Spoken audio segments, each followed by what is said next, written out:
Hello,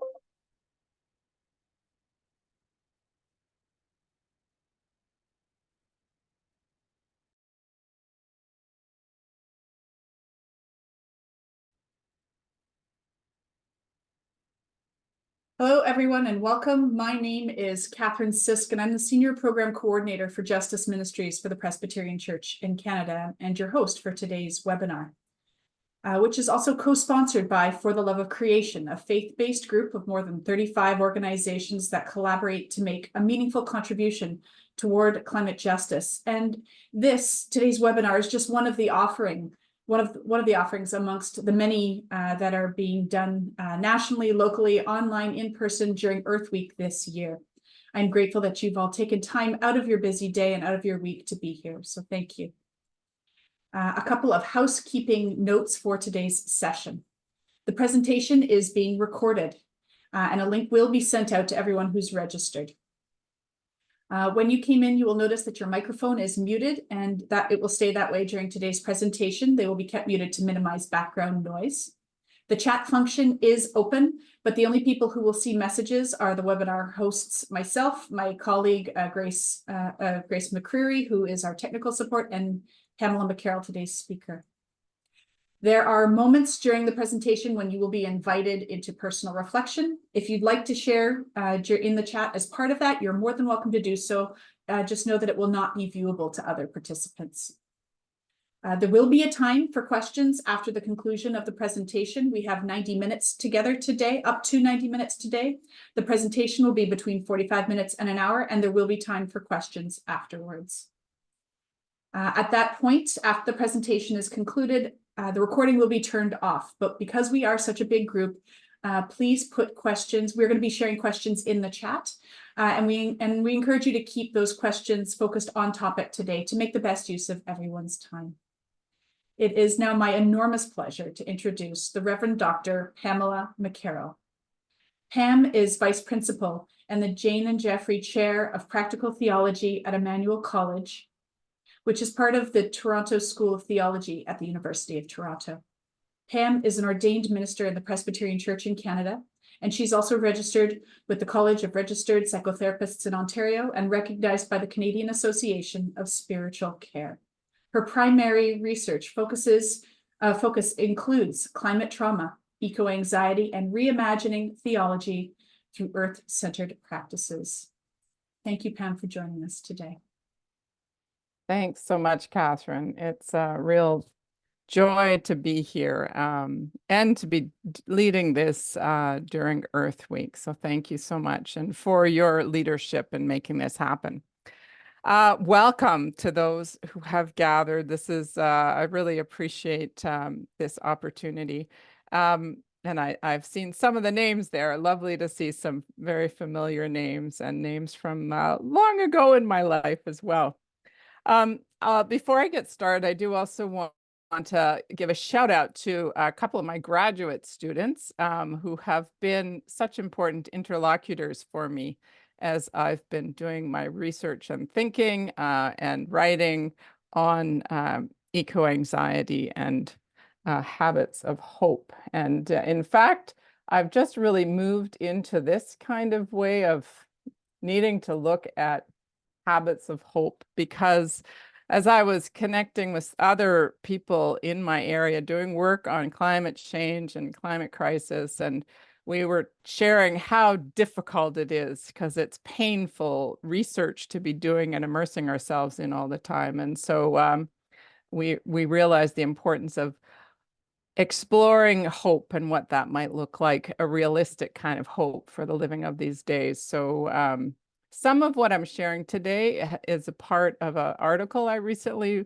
published in the Canadian Journal of Theology, Mental Health, and Disability. As well, it's going to be part of a book project that I'm working on this summer and next year. Before we get started, I'd like to just pause a moment so we can acknowledge the land and acknowledge the first peoples of the land. At an event I was at recently, there was an Indigenous knowledge keeper who was leading the land acknowledgement there. And he said, I think of it more like a prayer or a pause of gratitude, to pause and acknowledge the land, its gifts of life given, its intricacy, its beauty, its graciousness. So I invite us first to pause in a spirit of gratitude. And maybe notice around you, if you have some trees that you can see, pause in a spirit of gratitude for the trees that are doing their work, that to clean the air, enabling us to breathe. And for the soon to come pollinating insects who will be going about their business, giving us fruits and vegetables for sustenance. And for all the many creatures and processes that are enabling life for us right now in every breath.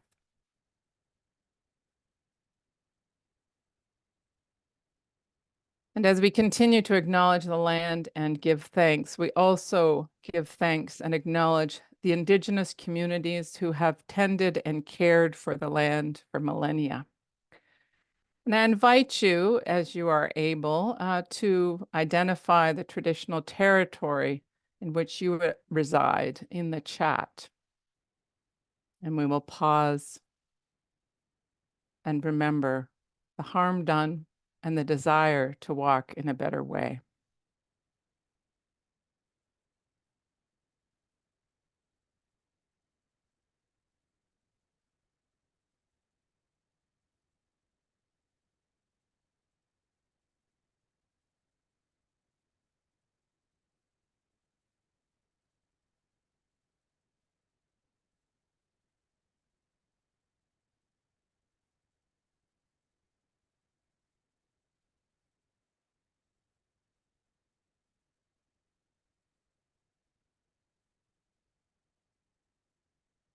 May peace be the way.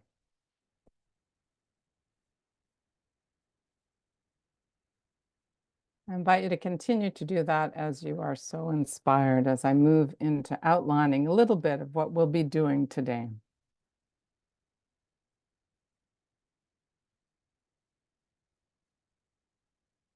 So this is a bit of an outline, just to give you the flow.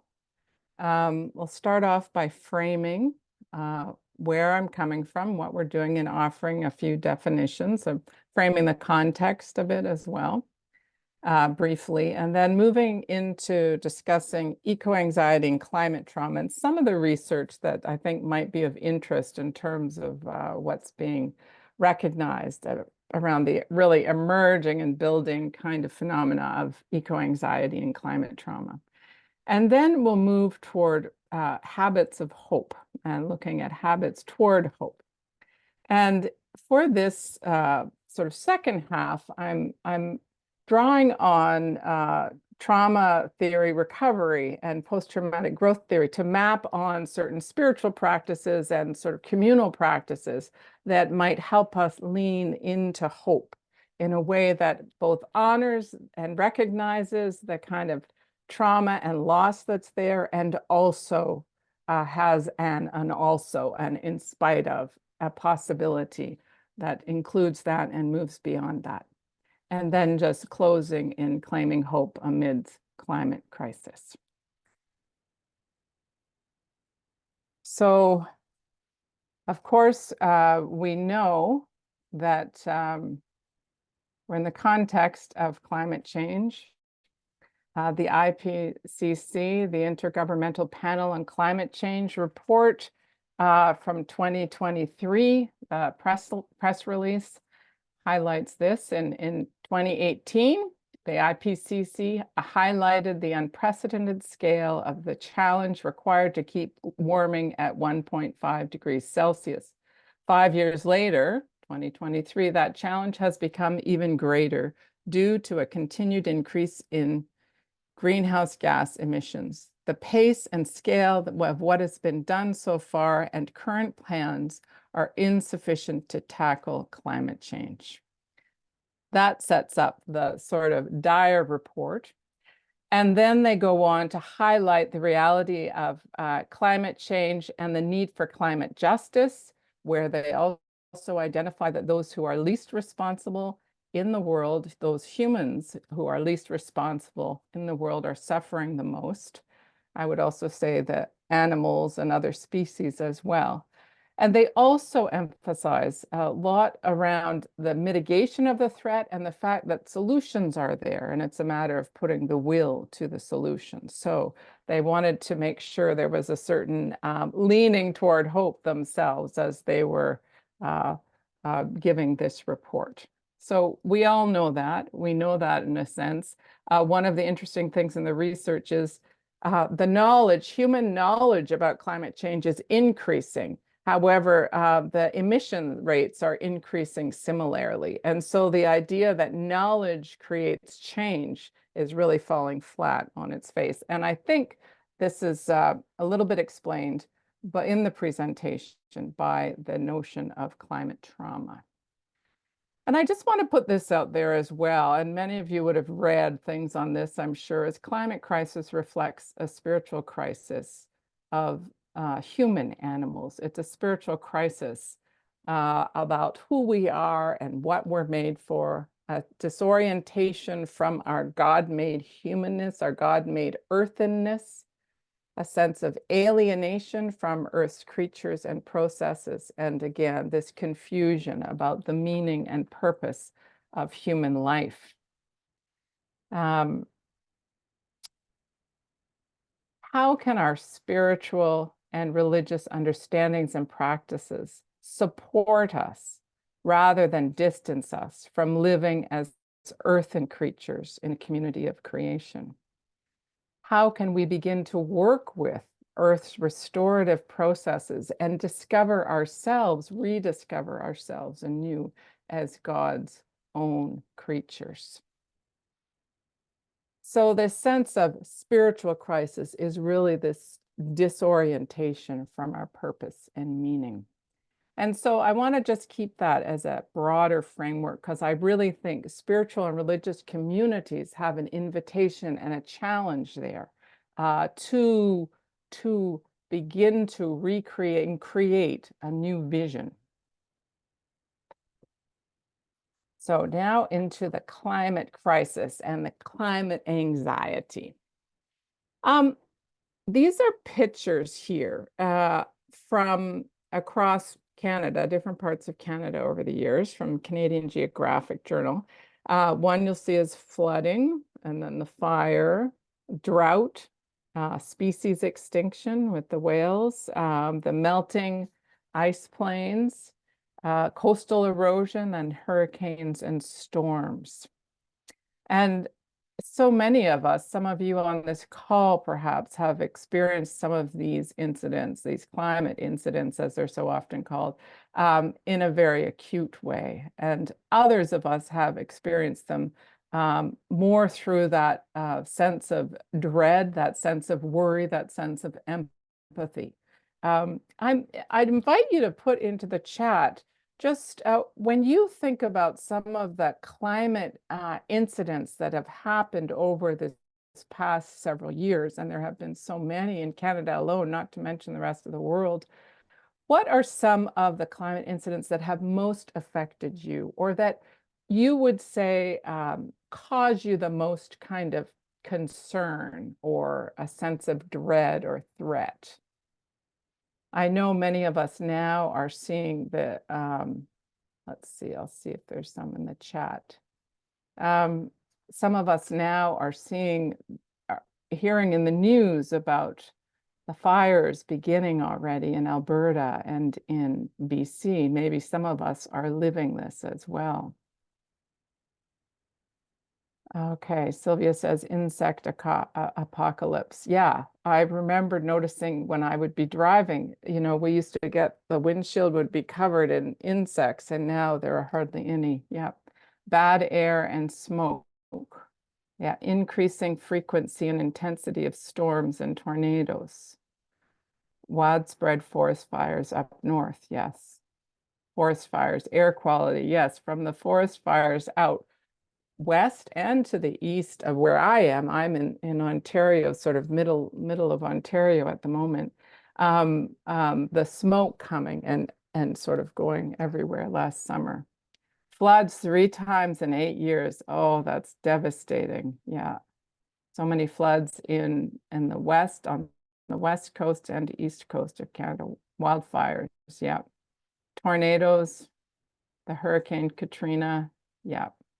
Meeting people who are affected by that. The worry that daughter will not see coral reefs nor the Amazon forest as it's changing. Floods in Pakistan is unbearable heat in West Africa. Yes. Water issues, low rains. So there's a lot plastics, and we know this plastics session is going on right now in Ottawa.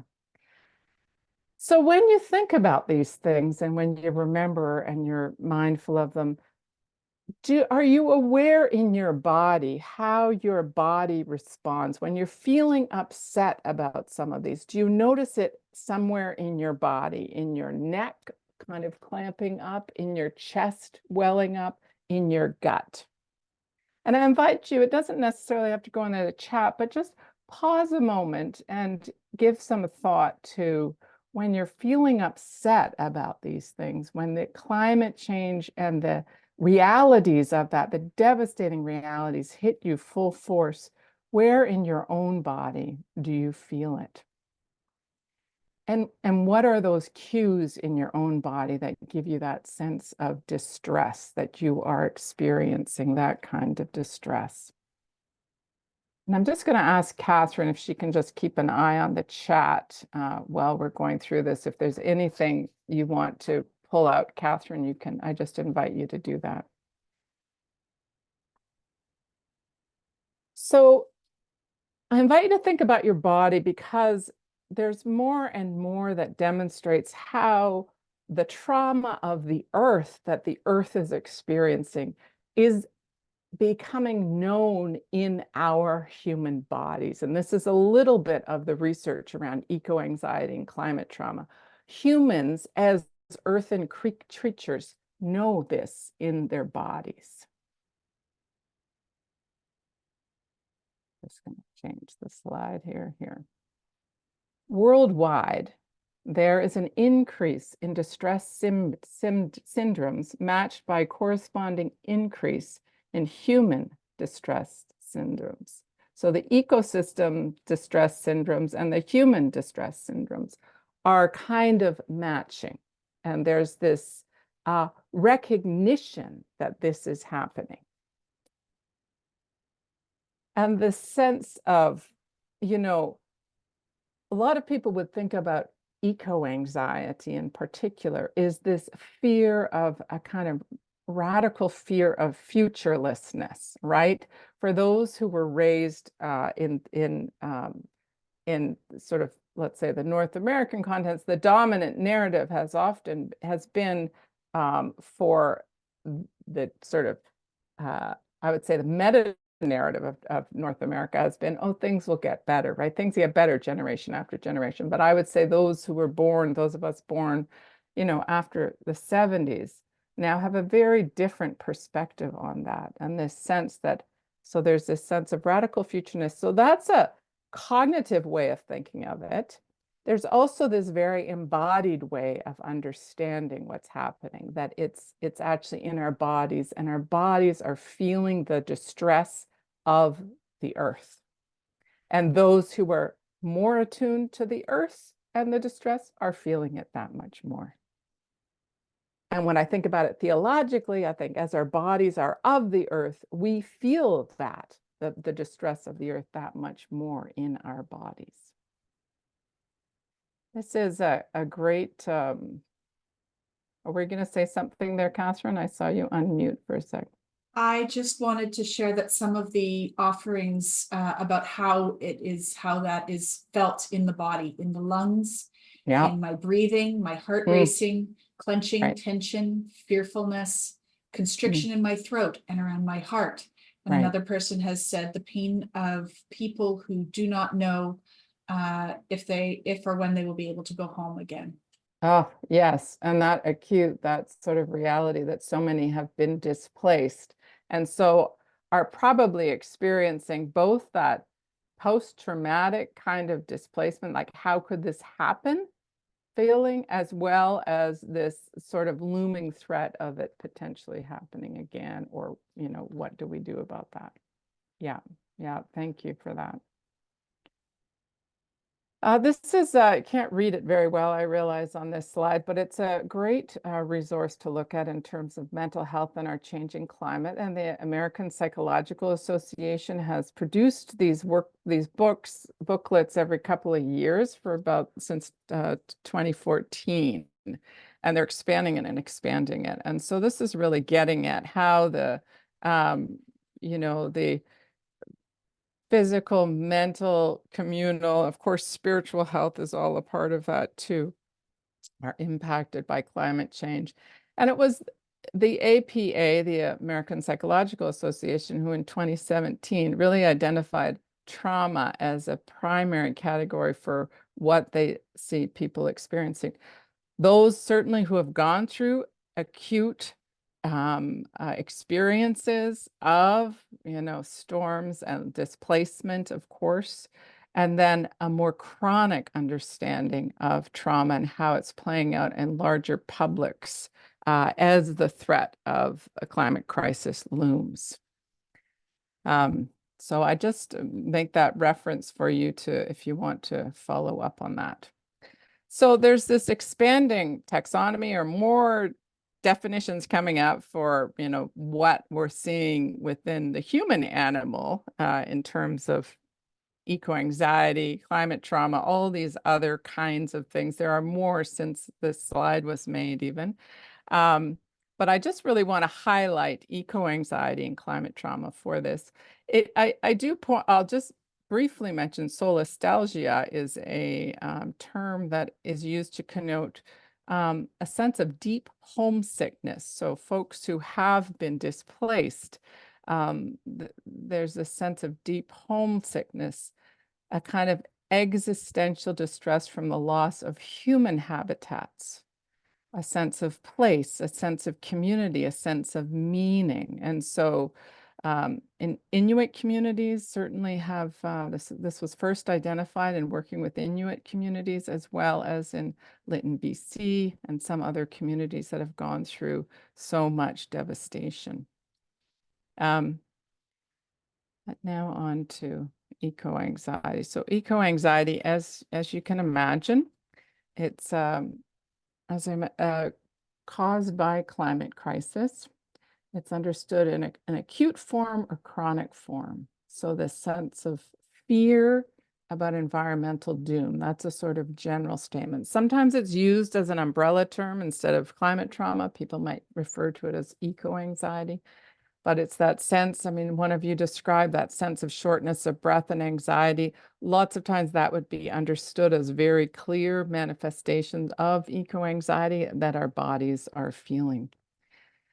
One of the things that stands out about eco-anxiety is that it tends to exacerbate other anxiety conditions. And some would say that many people seem to have a sense of eco-anxiety or kind of trauma in the background of other mental health challenges, and that it makes them worse. So and again, it's this sense of radical futurelessness, or the threat of the future, anxiety about that.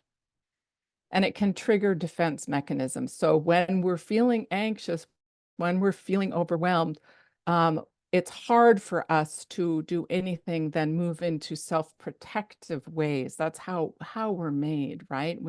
Our bodies want to protect us when we're feeling very anxious. And so sometimes that can manifest in various ways, which we'll get into. Certainly in children, there's been a huge study done recently in children and youth and young adults that eco-anxiety is pretty ubiquitous. A lot of people are not necessarily as the primary thing, but as a presence in their lives that they're carrying deeply. So it undermines mental health. It undermines a sense of spirituality, a sense of meaning and purpose in the world. because it is related to this sense of threat in the future and uncertainty. I'll have a little time for some questions after this first part when I'm sharing some of this material, okay? So hold on to them if you have them. Then I'm going to talk about climate trauma, which is sort of a different angle, similar to eco-anxiety. It's parsed out a little differently. So climate trauma compounds past traumas. Some people think of it as pre-traumatic stress. This threat in the future or out there looms. Some people who have had experiences of losing their home, being displaced, may have post-traumatic stress combined with pre-traumatic stress. It's sort of both. But it's a reaction to this sense of threat. And unlike other kind of traumas where the threat may be in the past, something's happened in the past, and it's it needs to be kept in the past. The difference is this is a threat that's ever present and ever growing, and it's in our minds a lot. So and it's in the news a lot, and it's in our experiences a lot. Wherever we are, we're noticing this and we're noticing the changes. So it can compound other traumas, and it can really exacerbate other mental health challenges that people may have. And we do see this increasing mental distress and mental health crises happening in the world today.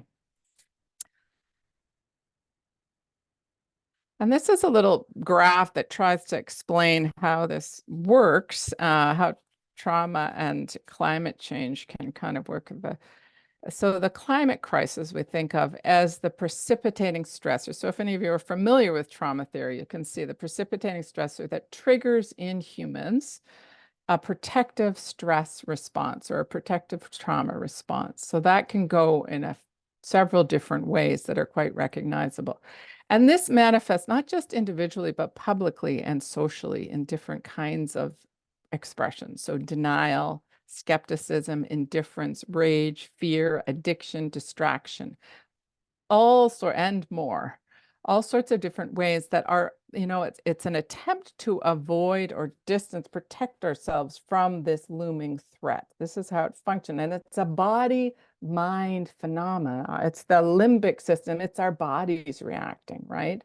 And the limbic system, the nervous system that impacts our bodies. That's why I was asking you, where do you feel it in your body when you notice you're feeling anxious about the climate crisis? So it's a protective piece, and I think that's really important to keep in mind. Now, of course, this kind of protective reflex, if you will, in humans was really helpful when we were, when we are in situations, let's say when we're running from a predator who may be after us, right? I'm thinking of in any number of contexts. It's a way to protect us from the threat. Helpful if we're running for safety, and we can think of that when we used to be living more closer to the earth. There might be situations where we wanted to run away from predator. But ultimately, what happens when it gets caught in this loop is it keeps us from dealing with or acknowledging what's happening within us. There's a sense of protecting us, and therefore we're distanced from what's actually happening. So these are some, and you may have heard about these kinds of responses when you hear about trauma theory. This is a way folks have seen it playing out in terms of climate trauma. And again, on an individual, but also societal level. So some would place polarized political discourse is a part of a fight response that's potentially reactive, has a reactive denial against climate change, or rage, public blaming and shaming, and even just the looming threat in the background of what climate change sort of indicates can set up this scenario where polarized political discourse happens without realizing that that's part of what's happening in the background. It's the way that the sort of distracting from what the actual threat is and placing it in this sort of fight response. Others, there are flight responses as well, so distractions and addictions. the increase in various addictions, I just don't want to think about it, right? I know for me, and some of you might notice in yourself, like this is a protective mechanism. We need to befriend this within us, but it is something that we also may want to be aware of in terms of how we might move. I know that the flight response is something I can touch in myself, right? Moving away from it, just needing to flee from the reality because it can feel overwhelming at times. The freeze response, some climate trauma researchers have described this sort of kind of complex dissociation. This is a disconnect from what's going on. So it helps to make sense of the kind of intrapsychic process that can happen. Like, how is it we can know so much more as humans about climate change, yet it is continuing to emerge and persist and get worse? And so this sort of freeze dissociative response is kind of, again, distancing from the issue itself and just not wanting to deal with it because it feels too overwhelming.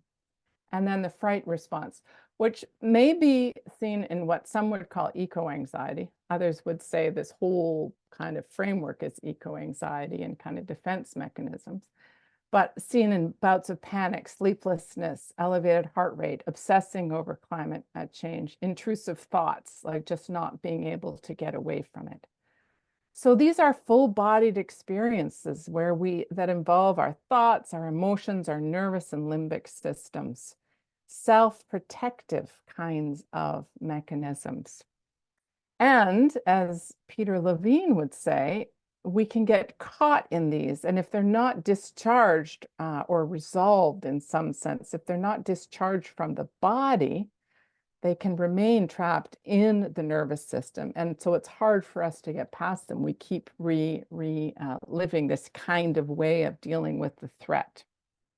So what happens when we're in these kind of spaces is it shuts down our capacity for creativity or for compassion or for openness or for all sorts of generative ways of engaging what's actually going on.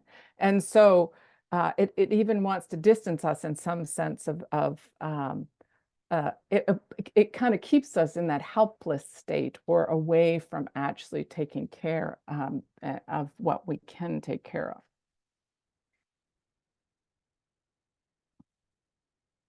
So, so the stress trauma responses ultimately worsen the climate crisis. The human stress trauma responses ultimately worsen the climate crisis, though they serve an important protective purpose in human survival. In the context of the climate crisis, they can't help but contribute to the crisis because they keep us stuck in these cycles of despair, cynicism, anxiety, meaningless, and can cause people to give up or engage in behaviors that can worsen the crisis. So there's sort of a cyclical kind of reality about it that's difficult. And I ask, are there any questions that folks have or any questions for clarification before we move on to the shift toward leaning toward hope, which I'm sure you'll be relieved to hear a bit about that. Any questions there? Catherine, I'll let you keep an eye on that.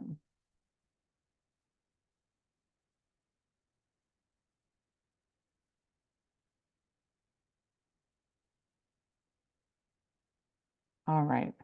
Oh, there's someone who raised their hand. I don't know if you can.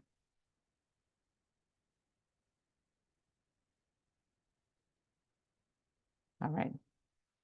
I'll continue, Catherine, and then you can interrupt me if that's. Oh, a couple of people raised hands. I don't quite know how to deal with that technologically. Any thoughts?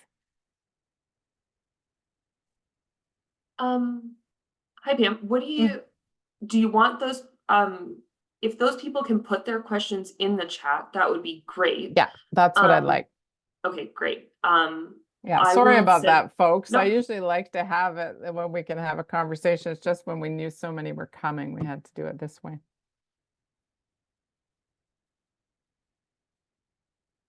Okay.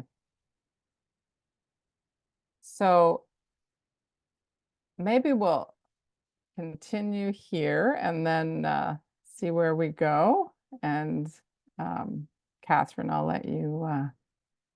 We have one question. Okay. We are talking about human responses. Can you talk about creation or nature response? Yeah, well, I mean, this is where I think we need to look to nature and creation to help us. So part of the problem, I would say, is that it's a very narrow kind of human response. And I think even the language of climate trauma is used only to describe human responses as opposed to the actual creation's responses, right? So it's still a very human-centered way of looking at it. So I think looking to and I'm following Jane Goodall and Christiana Figueres and a few other key kind of climate justice folks who see that looking to the natural world, looking to creation for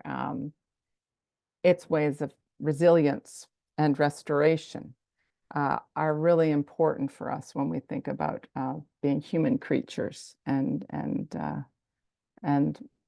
following a different path than being caught in the cycle. But thanks for that. Sorry, I have two questions here, if you're, if you one, seems like a lot of direct connection with our COVID response. Do you see any correlation? The second question is, often people discuss the fawn response when discussing trauma. Have you considered that at all in terms of climate trauma? Yeah, I have wondered about that because that normally would be my preferred response. So yes, I wonder about that, and it's something I'm still pondering. So I'd be very happy to engage that if you have thoughts to share on that. And I agree, yeah, for sure, in terms of the pandemic and this larger, some of the literature around disaster care, disaster cycles, life cycles of a disaster, and how the collective kind of trauma or stress responses play out. Yeah, I think there's a lot of connection there. Yeah, thank you for that. And just two thoughts. One is if more therapists became aware of these ideas, it might be helpful. And the other is a creative response. Somebody shared song lyrics that they had written about these connections. Beautiful. Oh, beautiful. Thank you. Yeah, and that's the challenge. Like with our capacity for creativity and for working together and all of that is inhibited, that really is a problem. So how do we open up spaces for that to happen, for creativity and generativity? Okay, so shifting toward, where do we go from here? We've talked about the cycle of trauma responses that we can get caught in and this sense of overwhelming threat.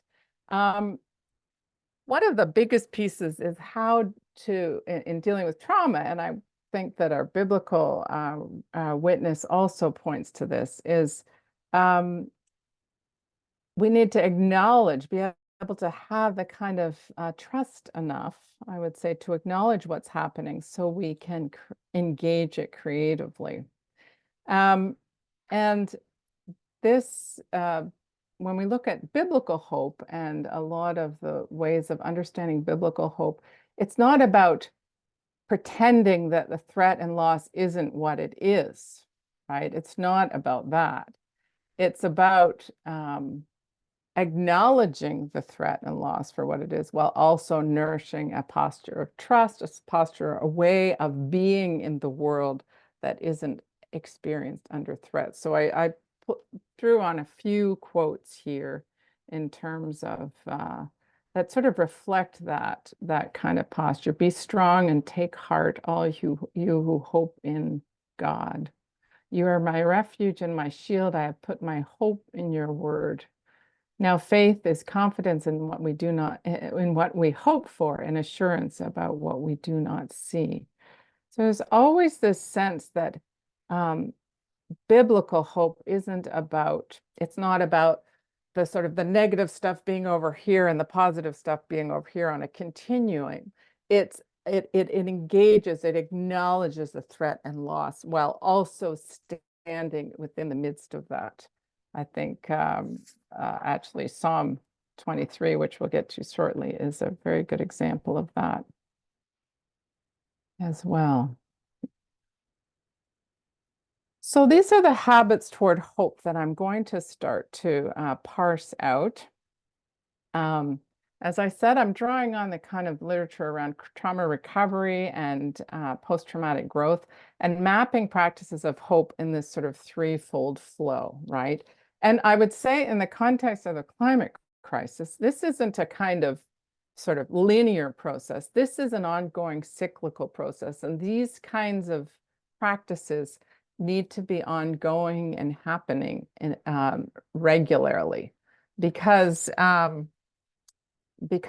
the threat continues to be ongoing. And if we're going to stay present and engage and respond, we need to be able to move toward that with these sort of three angles. So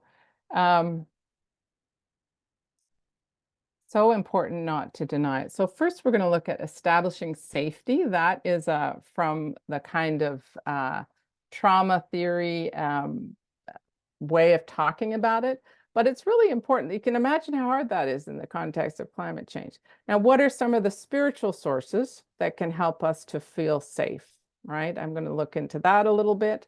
I'm also going to look at some other practices that we're drawing on to help humans feel safe in this space. Secondly, acknowledging losses, the importance of lament, and drawing on some of the traditions of lament and mourning. There's more that can be said on this than I'm going to say, but how important that is. Sometimes we can feel scared to do that because we're afraid it might overwhelm us, but it's so important. And then reconnecting with life through engaged action. And this is something, again, as I say, I've come to as talking with others who have been also really struggling with how do we live this when it can be so overwhelming.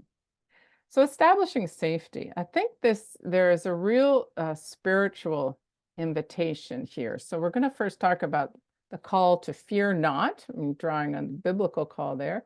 Then we'll look at reframing the meaning of eco-anxiety and then practicing presence. So this will be sort of three ways of looking at establishing safety. So ask your question. So what are the practices that support you to settle your fear? When you find yourself feeling anxious and upset, what are the kinds of practices that you draw on? In scripture, in the Older and Newer Testament and the Hebrew Christian scriptures, there are so many calls to fear not or do not be afraid. We see this repeated. I think somewhere I saw 365 times this comes up in scripture. And I think that's something really important to hear in this context. Of course, the scriptures and a lot of our scriptures were written during times of extreme threat when the people had lost all their kind of common moorings, right? And this call to fear not, this call from God to fear not is a powerful call in the midst of that. And I think for us and living in these times, this is a powerful call for us to hear as well. And again, it's not about denying the threat, but it's about even though I walk through the valley of the shadow of death, I will fear no evil, for you are with me. Your rod and your staff, they comfort me. So the sense of presence, there's a sense of the divine presence, even as we walk in this valley of the shadow of death. And peace I leave with you, my peace I give to you. This is Jesus speaking. Not as the world gives, do I give to you. Let not your hearts be troubled, and neither let them be afraid. There have been, concerns that sometimes Christian theology and practice, and I'm speaking out of my own tradition here, can distance us and disconnect us and sort of put us pie in the sky and make us deniers of some of the changes that are happening. However, when you really look at the scriptures and what's there is a real call to walk into the midst of all this and fear not. It's that sort of great in spite of, yes, this is all happening, this is all true, and we are called to fear not. So in your own practice, I invite you to ponder that. What are the kinds of things that settle you in your own, when you feel fearful? I know physiologically, breath practices can really help. Now, when the air is full of smoke, that's going to cause more and more distress. But there are, somebody mentioned songs and singing, prayers, or repeated like breath prayer, I think of, or repeated kind of statements from scripture, or imagining God speaking into our lives, this fear not. The second area that I want to focus on in terms of establishing safety is an invitation here to reframe the whole phenomena of eco-anxiety and climate stress as a gift. I know this feels a little, but as a gift, mostly because I think if you look at beneath it, it kind of signifies this deep sense of belonging to the earth and sense of compassion for the earth. There's something beautiful there. We are human creatures, humus. We are made of the soil of the earth. So this sense of belonging and compassion is lived in our bodies as well. As creatures of the dust of the earth, when creation groans in longing, we feel this within our bodies. Just sort of putting that out there as a different reframe on eco-anxiety. The other way to think of it, and I come out of the Reformed kind of tradition, is eco-anxiety is a sense of right relation. Right relation tends to be a focus in my tradition. Right relation and reciprocity in creation. So a sense of, if the earth is in distress, I'm going to be feeling. It doesn't mean it's in right relation as it should be, but the sense that my body is picking this up, and it's an invitation to turn, to shift. So many more notes here I have. The sense of deep belonging and compassion, and the idea too that some of the most sensitive souls among us are the ones that are experiencing this the most. How do we begin to make space to hear that, their prophetic voices, right? That they're hearing and their bodies are experiencing that distress of the earth. How do we recognize the prophetic wisdom in that as well?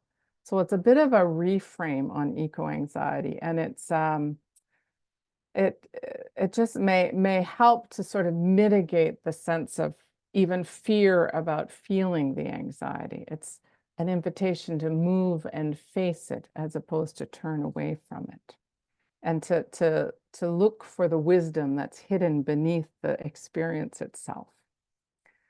I share this next slide. It's a Robin Wall Kimmerer. Some of you, I'm sure, have read her book, Braiding Sweetgrass. And she talks about this connectedness of the earth and humans, right? And how this is in a positive sense of it. But if we think about eco-anxiety as a sign of our belonging and our bodies being of the earth in some sense, she describes this phenomena of humans smelling the earth and how this changes our bodies. So breathing the scent of Mother Earth stimulates the release of the hormone oxytocin, the same chemical that promotes bonding between mother and child, between lovers, held in loving arms. Again, it's just pointing to this sense that our bodies are so deeply connected with the earth. So yes, of course, we're going to be feeling it in our bodies when the earth is in distress. And then third, in terms of safety, practicing presence. And I think there are some wonderful practices within our traditions that are so helpful. So gratitude, I would say gratitude is the central starting point for most religious and spiritual traditions. experiences of awe, reverence, and joy, and humility, openness, and curiosity to learn. So these are 3 ways of practicing presence that I just want to share with you. So practicing presence through gratitude. The sense of gratitude for life that is not of our making, as a starting point for life each day. You know, the story I'll tell shortly describes this was a climate activist who consulted with an Inuit elder who said it is important when you're doing this work that you experience awe and gratitude each day. You need to be fed by that. So this sense of gratitude for life, even as distressed as it is, how do we move into that space? This sense of gratitude that life is not of our making. With gratitude sort of as the kind of cornerstone, it can open up this space for sacred abundance rather than this sense of depletion and threat. As well, it tends to be resist the sort of greed that drives consumption that has been so devastating to the planet. So when our souls are filled with a sense of gratitude, or starting from a sense of gratitude, there's no room for the greed that can drive consumption. So I invite you to think about what are your practices of gratitude and how can we deepen those practices of gratitude. You know, I sometimes have students do a gratitude journal, right? And so that's something that they write and they practice. And so it creates a certain mindfulness of all the different aspects of life for which they are grateful. It repositions us as humans to perceive the sacredness of the present moment and the gifts of divine graciousness, even in the face of depletion and threat. So I think this is something that we can continue to deepen in our practice. The other important piece that a number of climate activists, as well as spiritual leaders, would say that practicing presence through awe, reverence, and joy, and again, as a daily kind of practice, it feeds us. So I'm drawing here from my own Reformed tradition, as from John Calvin, who describes this idea of being a mirror reflecting back the divine love imbued in creation. So when we are struck with a sense of awe or reverence or joy in creation, we are honoring God's deepest delight, the sense of God's delight in creation, seeing all that God had made that was very good. It also, in this space of awe and reverence, it invites humans to rediscover our place in creation as that kind of reflector of bearing witness to the beauty that is there, this God-given beauty that is there. Even as humans continue destructive ways, Earth's processes seek restoration, always leaning toward life. Jane Goodall gives the example of the green shoots springing forth after a devastating fire. And when I say this, I'm not denying the devastation at all. So this is where we don't want this polarized way of thinking, but it's acknowledging that happens, that flowers emerge even in winter soil. I mean, for me, recently, spring has been coming to this part where I am, and it's a kind of a shock and a miracle each time when spring actually comes, and it's this sense of awe about it. Jane Goodall shares a story of what gives her a sense of awe. It's a memory that she has. Oh, first of all, let's think about this. What places or creatures feed a sense of awe and reverence in you? I invite you to ponder these questions. What is your favorite place in nature? Sometimes when we do guided meditations, we invite people to go and think about their favorite places in nature. What are the sights, sounds, and smells that characterize that place? What are the textures or the colors? What makes this place special? Having those places and those memories and those visions in mind where we can be brought to our knees almost in a sense of reverence and awe for the beautiful gifts of creation. This can be really important for building resilience and settling ourselves in terms of a sense of safety. Jane Goodall shares her, one of her sort of places that bring her to awe, her sense of reverence and joy. This is a picture of survivor trees. Maybe some of you are familiar with these from Nagasaki, that incredibly survived the atomic bomb in 1945. And I just want to read a bit. I realize the time's going. So she describes this. I was taken to see one of the survivors. It's now a large tree, and its thick trunk has cracks and fissures, and you can see it's all black inside. But every spring, that tree puts out new leaves. Many regard it as a holy monument to peace and survival.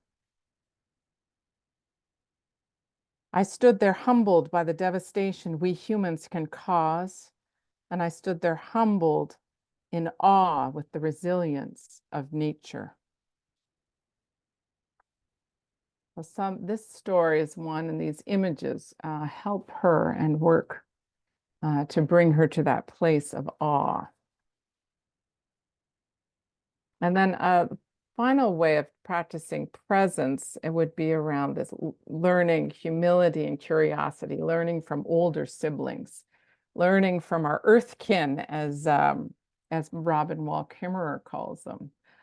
This is a great quote from Job, chapter 12, verses 7 to 9. It's in a particular context, but I find it really speaks to me on its own. But ask the animals, and it's about ask the animals, they'll tell you about God bringing in God's judgment and presence in the earth. But ask the animals, and they will teach you, the birds of the air, and they will tell you. Ask the plants of the earth, and they will teach you, and the fish of the sea will declare to you. The sense that we can learn from our siblings in creation. Some describe that, we are the youngest of the creatures in creation, humans are. And so rather than being the pinnacles, in some sense, we're also invited to learn from all the earth creatures that have gone through so many trials and tribulations already and adapted. So how can we learn what it means to be earth creatures from our siblings? And I'll share one more from Jane Goodall again, learning about hope and resilience from the earth. And again, this is one of those ways that she's really turned to the earth to learn about this, to consider hope and sort of post-traumatic growth, if you will. And she describes this as the tree that grew at ground zero, basically after 9/11. Immediately after, folks went in and they saw this tree that had, just a bit of life left in it, not much.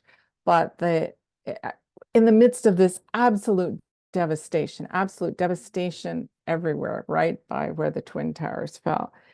And so they began to water it and take care of it, right? And they worked with it to bring it, to nurture it daily, weekly, caring for it. And she sees this as a really important model. And I agree with her. It's sort of how humans were working with the restorative energies of the earth to nurture this tree back to life. It's a kind of symbol of what we're called to work as those who support the restoring energies of the earth, to tend and to attend, as Genesis says, and to cultivate and to keep. All right, I have to keep moving along here. So this piece is so important, acknowledging loss, lamenting, and mourning. So honoring life and the meaning of life through lament. Lament, that's a huge practice within, particularly in the Hebrew scriptures. I would say lament, mourning is the expression of love in absence. And whenever love is present, God is present. That is generative and of God. Lament and mourning honors the precious gift that's been lost in all its particularity. And yeah, generative and of God. So this Psalms of the Lament certainly reflect the communal acknowledgement and mourning before God as an important part of faithfulness. So it's interesting because when we're in a trauma reactive response, we can feel overwhelmed with the sense of loss and not want to deal with it and want to push it off, right? But when we do not acknowledge grief, and we know this from grief studies, and we also know this from the sacred text, right? When we do not acknowledge it, it stays trapped in our bodies, and it can wreak havoc in other ways. So how do we develop practices that honor the losses that we have experienced? How do we create rituals around that? There are these eco grief circles that have come up that are meeting online that meet every couple of weeks for people to share their sense of grief and loss in creation. This is a story that I'll also read to you from this just briefly. This is Ashley Consolo. She's one of the foremost eco-grief researchers, and she's based in Newfoundland. And she was doing her doctoral research, and this just gives an example here. She was hearing the stories of despair. She was doing her doctoral research in Labrador with an Inuit community in the northern part of Labrador. She's hearing all these stories of despair and trying to write them up in her, sorry about that, trying to write them up in her, for her dissertation. When she began experiencing radiating nerve pain in her arms and hands, the pain was so severe that she couldn't type or work.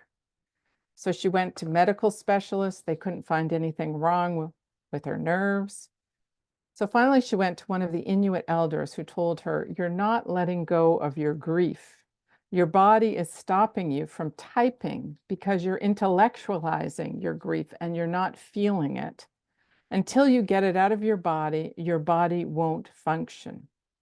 He told her that she had to make space for her grief and speak it.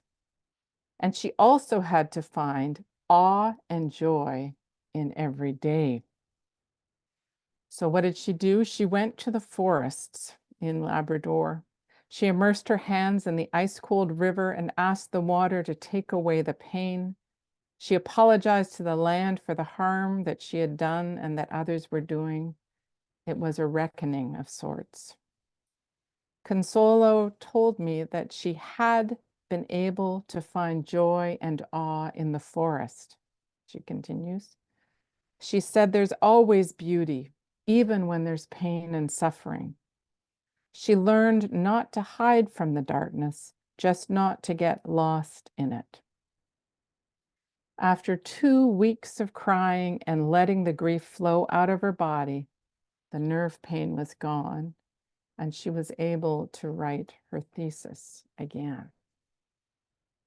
And since then, she's continued to do a ton of work on eco-grief. And I think it's what might churches be able to do in terms of creating spaces, churches and other spiritual communities, to create spaces for acknowledging and lamenting eco losses. So sharing circles to talk about the elephant in the room that nobody wants to talk about, to acknowledge this, to normalize it, to allow people to release it and share the sadness. We know that when we're grieving, to share sadness makes it less fearful and alienating and isolating. And as we share experiences of lament, there's a way we're leaning into hope and resilience, because this lament is also honoring something that's precious and loved and beautiful. And so it's this sort of hidden, this love that's hidden under the opposite. So much of our North American culture, anyway, tends to deny and avoid sadness and pain at all costs. So how do we turn toward it again to honor its wisdom so that it doesn't wreak havoc on our lives? And I'm going to keep going. This is the final point in terms of the movement. So reconnecting with life through engaged action. So first of all, this movement, so in trauma theory, there's a sense that we need to take the pain and redirect the energy somewhere. So it's a way of giving meaning and making good come out of something that is not good, right? And so how do we direct the energy of eco-anxiety and climate trauma toward life, as opposed to it falling in on us and cutting us off and shutting us down? So engaged action with and for the earth feeds hope. And we know this biologically. We know this sort of in the chemicals in our body. Things change when humans are in green spaces. Our physiology changes, as the Robin Wall Kimmerer quote earlier mentioned. Our hormones are released. Our love hormones can be released. We don't have the stress that often the stress hormones that are released are often mitigated if we're out in green spaces, if we're smelling clean air, if we can, we're by bodies of water. Getting our hands dirty, moving our bodies in outdoor spaces feeds spiritual and mental well-being, and it also opens larger horizons of meaning and hope. So I want to say that it's almost like a metaphorical way as well as a real way to think about it, that if we're focused so narrowly in on the trauma and the pain, and I almost imagine us looking downward like this and going outside, we can look upward, and this sort of expanse shifts perspectives.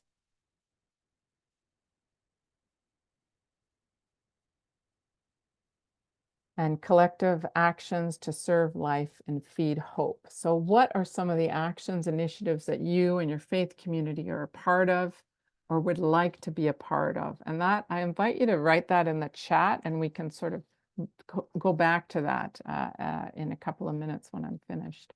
The kinds of actions and initiatives you or your faith community are a part of.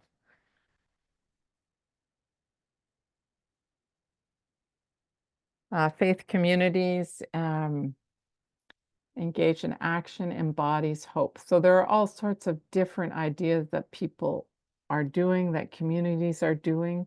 We know that preserving green spaces, again, does something physiologically to the human body. Engaged action, I would say, with and for the earth, honors our vocation as earth keepers and tenders. In Genesis 2:15, Yahweh placed humans in the garden to tend and to care for and to cultivate it, to keep it. How do we move inside our vocation as earth keepers, as earth tenders, even in the face of all that is happening in our world? The other thing is that earth is pictured in the Bible as having agency and praising God. You know, there's so many amazing passages about that. So how do we participate in that and support that restorative work of the earth and its yearning, its calling in some sense to praise? This Children's Garden Collective, I wanted to share that with you. This is Reverend Connie Vissers, who's a Presbyterian minister. She's also, I'm privileged to work with her as a graduate student, has started this Children's Garden Collective. through her church. And then now she's got a whole collection of churches that are doing it, and I think some synagogues as well. And these are some photos from that. They have come together to sort of respond to food insecurity in the neighborhood, to invite children and families to help with the garden and the harvest. It's free for people to take after the harvest is done. It's an impoverished area of the city, and so that is helping in terms of food, greater food security. Teaches kids and adults about gardening, feeding resilience, and greater eco-literacy, and engages kids in summer camps. So around this, I think that's one thing that our lack of eco-literacy generally speaking, the fact that we don't learn this stuff in public schools about, the habitats and ecosystems within which we dwell, that seems like a huge lack, and something that, a call for us now in these times. I see some things coming in the chat. So eco-anxiety and habits of hope. It can feel easier to stay locked into cycles of avoidance and distraction, or a kind of manic effort to fix things. But all of this only makes things worse. Fix things, I mean that in sort of that kind of human-centered kind of way. Habits of hope draw us beyond the trauma cycle to reclaim our embodied earthiness as creatures intricately woven in the depths of the earth, as Psalm 139 says. Helps to acknowledge the precious gift of life and love, especially and most importantly at this time in the face of absence and loss, and invites us to give ourselves to God's holy work, our vocation, God's holy work in creation, to be keepers and tenders and carers of the earth. In that, we find our home and our hope. And just we'll close with this quote from Martin Luther, or attributed to Martin Luther. And I think it's the kind of way we need to be thinking about hope in these days. Even if I knew that tomorrow the world would go to pieces, I would still plant my apple tree today. So that's a kind of courage and trust in the face of the unknown, but it's giving forth, leaning into life and hope, no matter what. Thanks very much. And I'm going to stop sharing.